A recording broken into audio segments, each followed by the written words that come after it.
네, 오늘도 하나님의 권위에 대해서 말씀드립니다.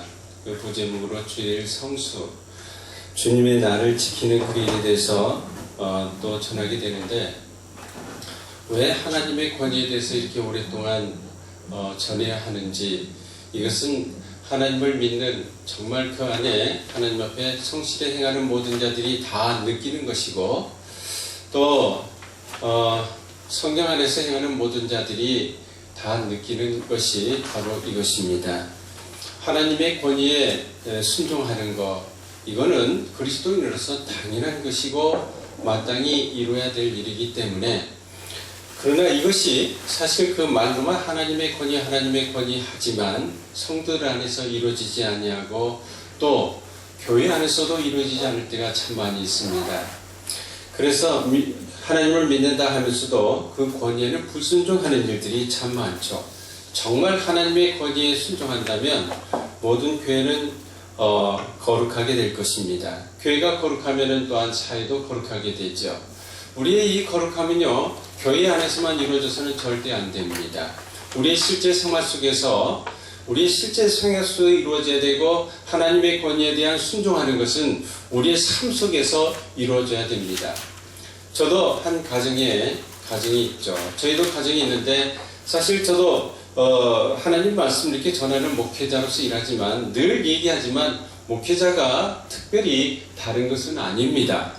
목회자로서 특별히 뭐가 크게 달라서 하는 것이 아니라, 모든 그리스도인, 하나님을 마음껏 믿고 예수 그리스도를 마음껏 영접해서 하나님의 자녀가 된 그리스도인으로서, 하나님의 자녀로서, 또 하나님의 백성으로서 하나님께서 제게 주신 은사가 있죠. 그게 바로 하나님의 말씀의 은사입니다. 이 말씀을 내게 주셨기 때문에 저는 모든 사람들에게 이 말씀을 전하는 소명을 받았습니다.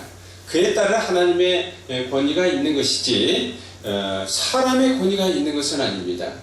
그래서 고린도서에 보면은 많은 사람들이 나는 게바 파라, 나는 아볼로 파라, 나는 바울을 파라, 그렇게 얘기했지만 그게 좋지 않은 것이다. 그건 잘못된 것이다. 모두가 그리스도 안에서 하나일 뿐이다 라고 얘기를 합니다.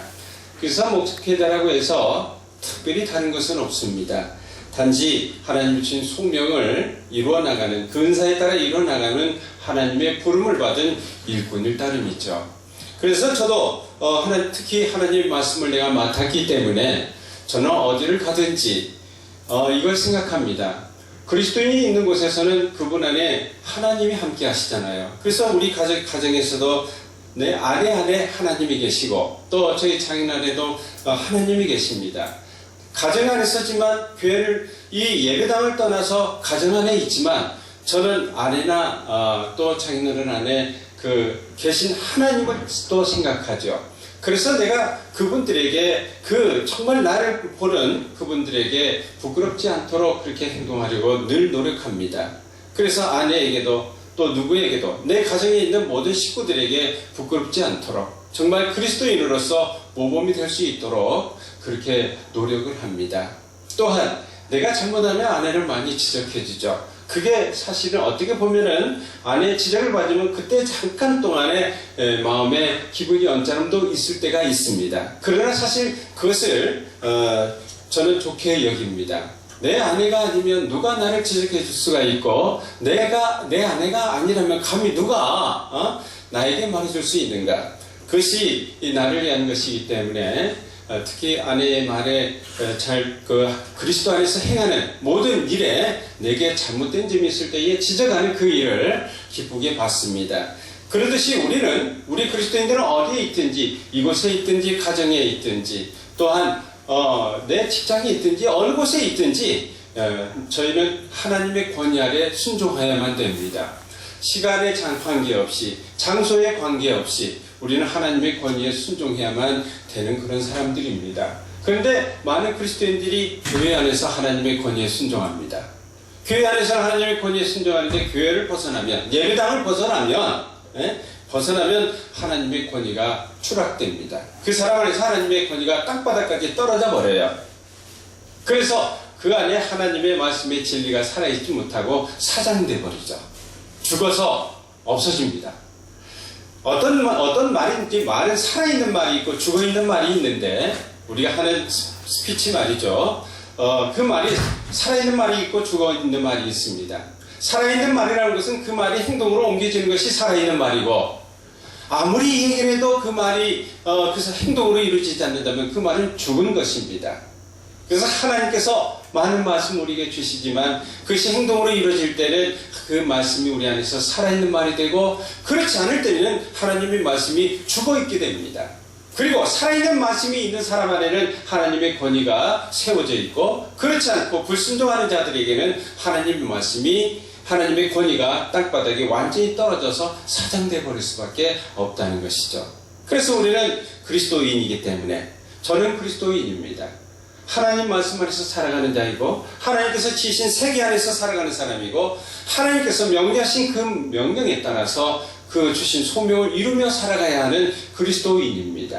하나님의 사람이라는 거예요. 우린 하나님에게 다 속해져 있죠. 그렇기 때문에 이 하나님의 권위는 참 소중합니다. 하나님을 믿는다면 그 권위에 순종하는 것은 당연한 것이죠. 하나님이 만물 가운데 절대 지존, 절대 왕으로서 믿는다면 우리는 그 안에서 가치를 찾아야만 됩니다. 그분이 절대자기 때문에 그분 안에서 가치를 찾아야죠. 그분 밖에서 가치를 찾는다면 아무 소용이 없는 것이지 않습니까? 하나님에 의해서 하나님을 위한 창조였다고 여긴다면 우리는 그분 안에 있습니다. 자신이 편한 대로 신앙생활을 해서는 안 되죠. 자신이 편한 대로 신앙생활이 되면은 안 된다는 것을 우리는 대부분이 다 알고 있죠. 그것은 하나님을 믿는 것이 아니라 내 자신이 우선이 되기 때문에 그렇습니다. 내 자신의 편한 대로 신앙생활을 해서 교회에서는 그렇게 하고, 교회에서는 하나님의 권위에 순종하지만 밖에 나가면 그리스도인이 아니라 자인이 돼서 그렇게 행한다면, 그렇게 편한 대로 한다면 그것은 자신의 권위 아래 하나님을 굴복시키려는 것과 같은 것입니다. 하나님, 나 이렇게 행할 테니까 당신은 나를 따라오면 됩니다. 그저 내가 원하는 대로 행할 테니까 나를 따라오십시오라고 하는 것밖에 되지 않는다는 것이죠. 그러는 것은 참으로 잘못된 것입니다. 모든 사람에게는 보이지 않는 삶의 중심 사상이 있어요. 여러분도 그게 있죠? 여러분도 그 중심 사상이라는 게 참 변하기 어렵습니다.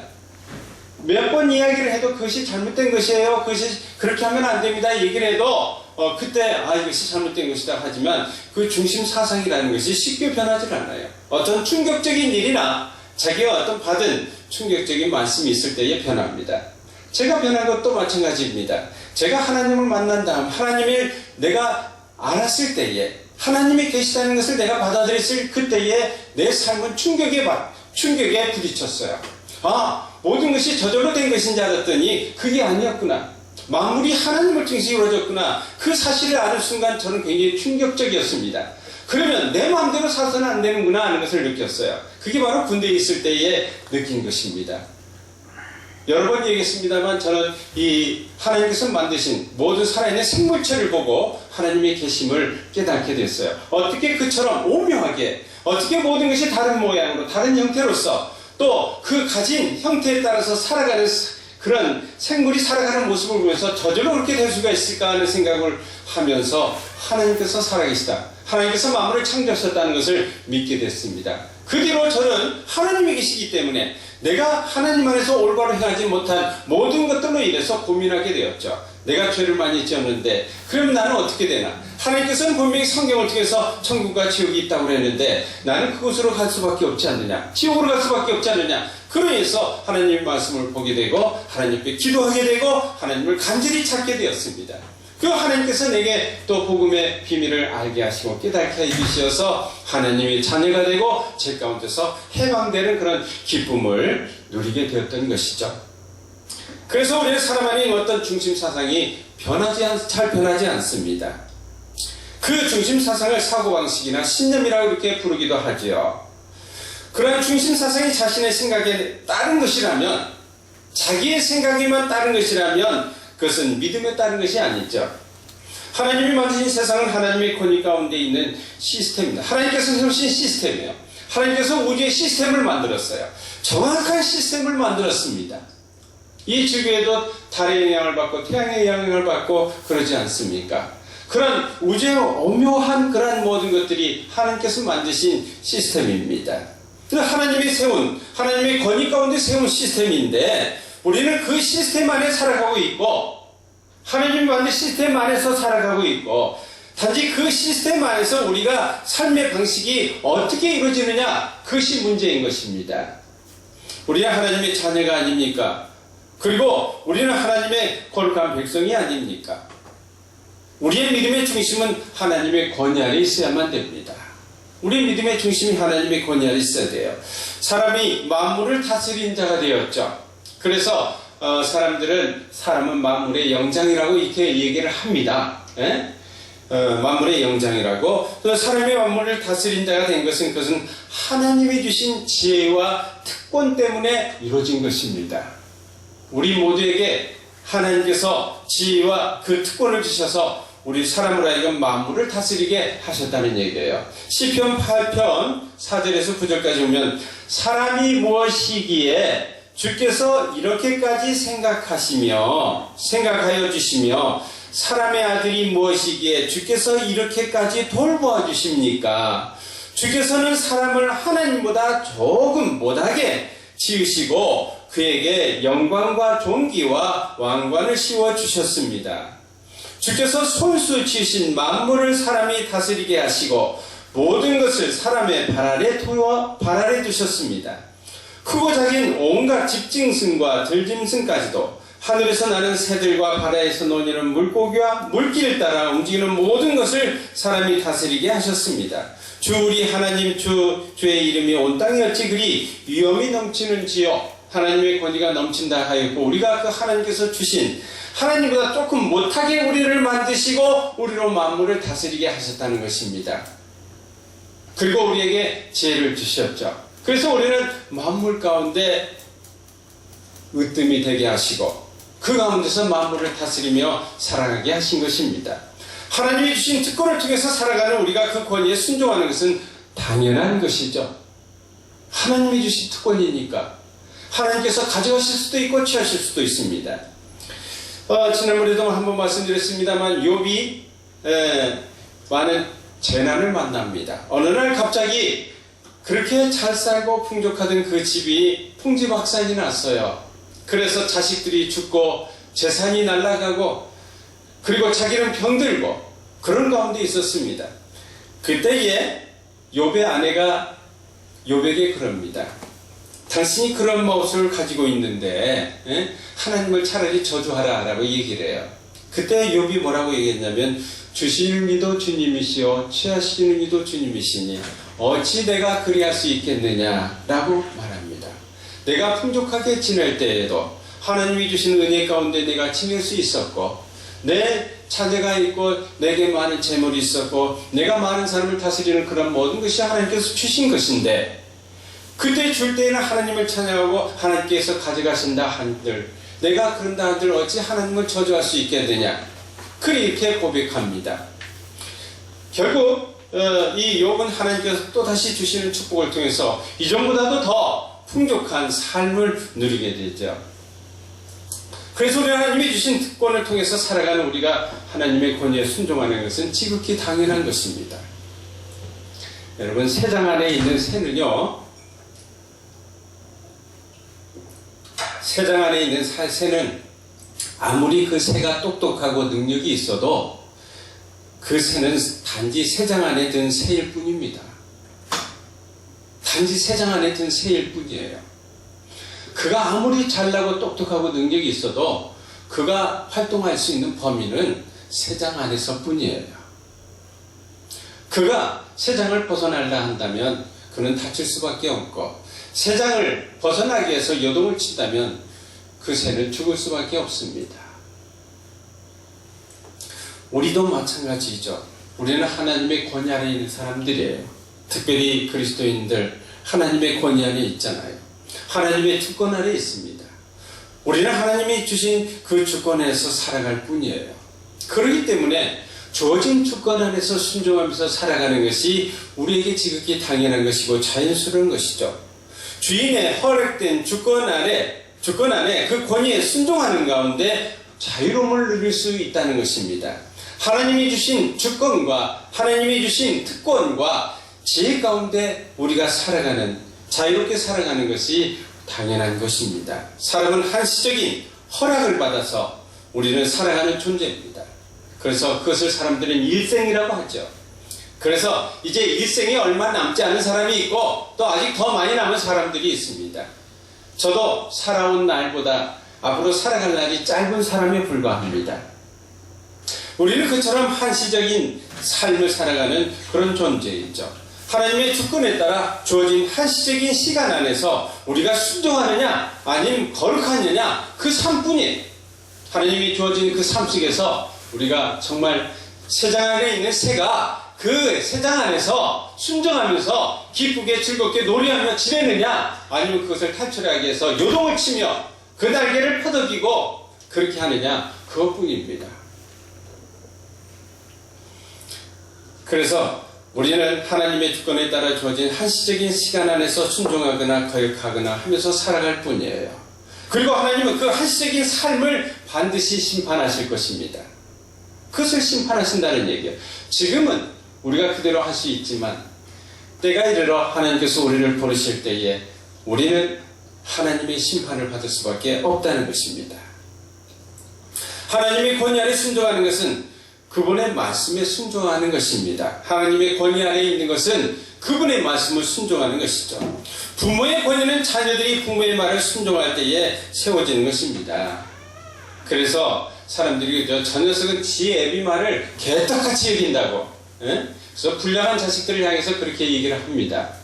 불량하고 말 안 듣고 반대로 행하고 하는 청개구리 같은 자식에게 저놈은 참 지 애비 말을 개떡같이 여기고 살아간 그런 놈이다 라고 그렇게 얘기를 하죠. 그리고 부모들은 자식한테 그렇게 얘기를 합니다. 야 이놈아, 내 말이 개 짖는 소리냐? 부모의 권위를 무시하는 것이냐? 그래서 자기의 말을 들어주지 않으면 그것이 바로 부모의 권위를 무시하는 것이 됩니다. 하나님은 자신의 택하신 자들을 통해서 사람의 참된 삶의 방식을 전합니다.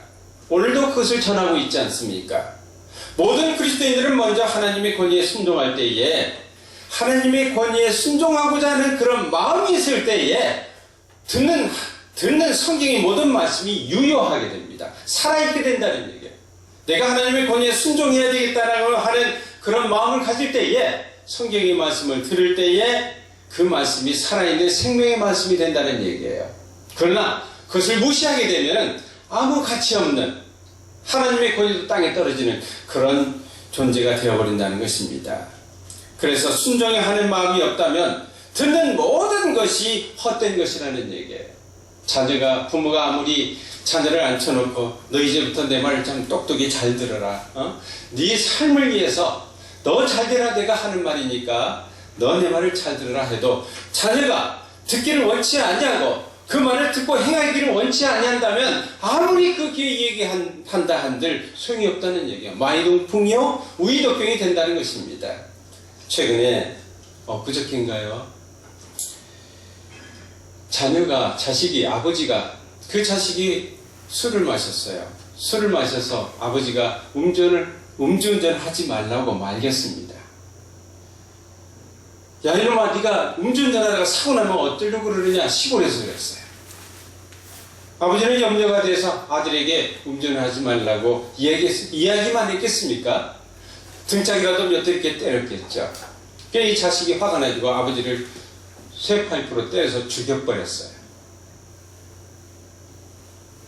죽여버렸습니다. 그리고 나서 그것을 은폐하고자 불을 질러버렸습니다. 우리 뉴스를 봤으니까 다 아실 겁니다.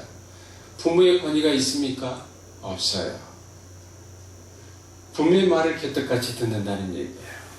자녀는 부모는 자녀에게 옳은 길을 갈 수 있도록, 정말 바른 길을 갈 수 있도록 훈육하지만 듣지 아니하면 아무 소용이 없다는 것입니다. 듣고자 하는 마음이 없기 때문에 그래요. 하나님 말씀도 마찬가지입니다. 그래서 이 시간에 정말 하나님의 권위에 순종하고자 하는 마음이 있다면 오늘의 들은 말씀도 우리 안에서 유효하게 되고 살아있는 말씀이 될 것입니다. 십계명은요, 헌법, 즉 모든 법의 모법과 같은 것입니다. 오늘의 본문은 그 모법 중에 일부 있죠. 즉 안식일을 거룩하게 지키라라고 한 것입니다. 안식일은 지금 이 시대에는 주일이죠. 주님의 날입니다. 주의 날이에요. 이스라엘은 지금도 토요일을 안식일로 철저하게 지켜서 아무 일도 하지 않습니다. 금요일날 저녁부터 그 다음날 저녁까지 그들은 아무 일도 하지 않아요. 세상에 보일러를 밤이 되면 보일러를 켜놔야 되지 않겠어요? 근데 보일러를 켜놓지 않은 상태로 안식일을 맞았어요. 그러면 그 사람들은 자기가 보일러를 켜지 않습니다. 자기 손으로 켜지 않아요. 그리고 전화를 걸어서 2층이나 아래층이나 하나님을 믿지 않는 그런 사람들이 살면 그들에게 전화합니다. 우리 보일러를 미처 켜지 못해서 날씨가 추우니까 오셔서 부탁하건대 보일러를 켜주십시오 라고 부탁을 합니다. 자기가 보일러 켜는 것이나 전화를 하는 것이나 다를 바가 무엇이 있습니까? 그들은 그처럼 율법적 해석이 그렇다는 얘기예요. 안식일에는 아무 일도 하지 말라고 했기 때문에 일하지 않는다고 생각하는 것이 바로 그것입니다. 유대인들은 이 안식일을 통해서 예수님의 제자를 정죄하려 했어요. 예수님의 제자를 너는 죄인이다라고 그렇게 하기를 원했습니다. 마가복음 2장 23절 27절 보면 안식일에 예수께서 밀밭 사이로 지나가실새 그 제자들이 길을 열며 이삭을 자르니 바리새인들이 예수께 말하되 보시오 저희가 어찌하여 안식일에 하지 못할 일을 하나이까? 예수께서 가라사대 다윗이 자기와 및 함께 한 자들이 핍절되어 시작할 때에 한 일을 잊지 못하였느냐? 그가 아비아달 제사장 때에 하나님의 전에 들어가서 제사장 외에는 먹지 못하는 진선병을 먹고 함께 한 자들에게도 주지 아니하였느냐? 또 가라사대 안식일은 사람을 위하여 있는 것이요 사람이 안식을 위하여 있는 것이 아니니 이러므로 인자는 안식일의 주인이니라 했습니다. 이 바리새인들이 예수님의 제자들이 배가 고파서 이삭을 잘라서 양식을 사모려 하니까 그들이 안식일에 일을 한다고 그들을 정죄하려 했습니다. 그래서 예수님한테 그런 얘기를 해서 예수님으로 하여금 제자들이 죄인이 되게 하는 그런 공경에 빠뜨리려 합니다. 그런데 과거에 다윗이 아비아달 대제사장으로 있는 아비아달이 하나님의 성전에서 제사를 드리는 거룩한 빵이 있어요. 떡이 있습니다. 그것은 오직 제사장밖에 먹을 수가 없어요.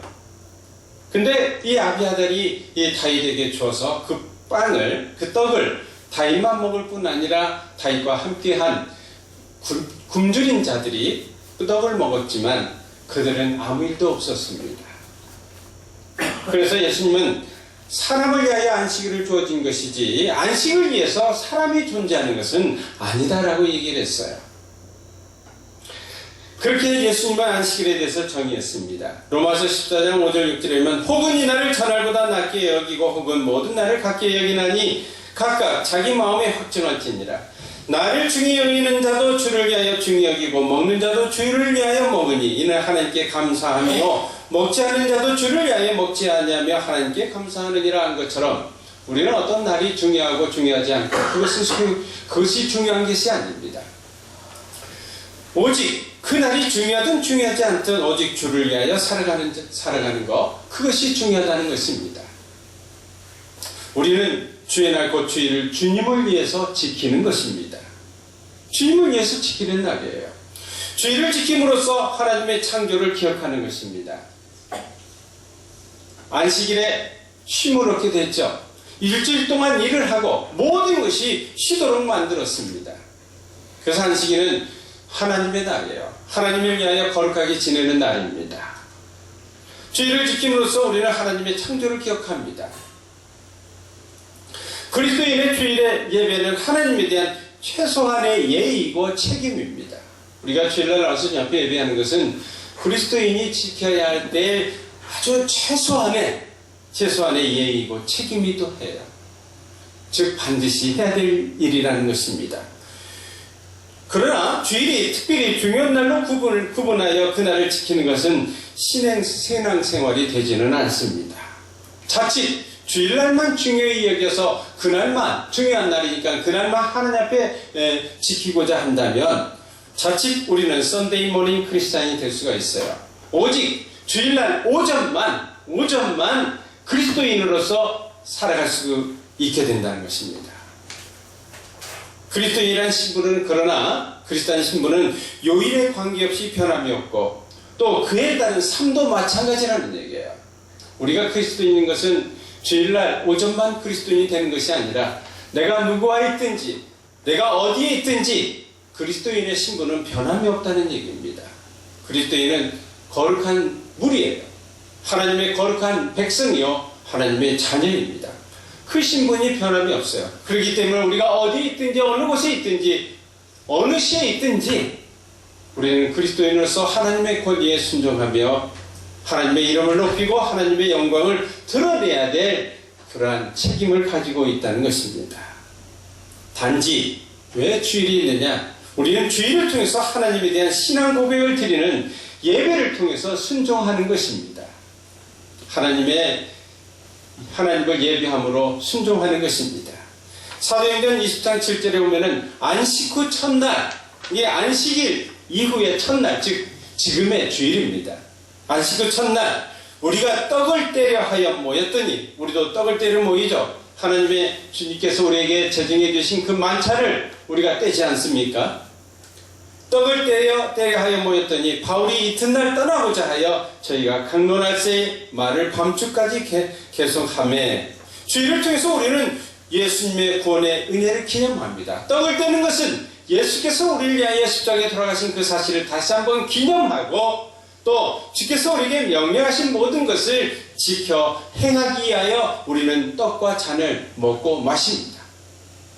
그래서 우리는 주일을 통해서 예수님의 구원의 은혜를 그 만찬을 통해서 기념하고 또한 찬송과 하나님의 교훈을 듣는 것입니다. 고린도전서 14장 26절에 보면은 그런즉 형제들아 어찌할꼬 너희가 모일 때에 각각 찬송시도 있으며 가르치는 말씀도 있으며 계시도 있으며 방언도 있으며 통역함도 있나니 모든 것을 덕을 세우기 위하여 하라. 어떤 덕? 하나님의 아름다운 덕을 세우기 위해서 하라 했습니다. 그래서 우리가 주일날 예배를 통해서 찬송도 하며 또 말씀도 듣고 또 주님에 대한 신앙 고백도 하는 것입니다. 그러기 위해서 주일에 예배가 있는 것이죠. 주일은 이 모든 것을 위한 하나님의 명령입니다. 그리고 우리만 해야 하는 것이 아니라 본문에 있는 것처럼 모든 짐승도 또 모든 종들도 다 쉬게 하여 그날을 거룩히 지키게 하라 한 것처럼 우리는 우리가 사장이라면 내가 종업원을 거느리고 있는 자라면 그들도 하나님의 일을 지키게 하고 하나님 앞에 예배할 수 있도록 해야 된다는 것입니다. 아무쪼록 우리가 그리스도인으로서 주일을 통해서 하나님 앞에 예배하며 그분을 기념하는 이 일에 항상 마음을 늘 잊지 마시기를 주님의 이름으로 축원합니다. 기도하시겠습니다.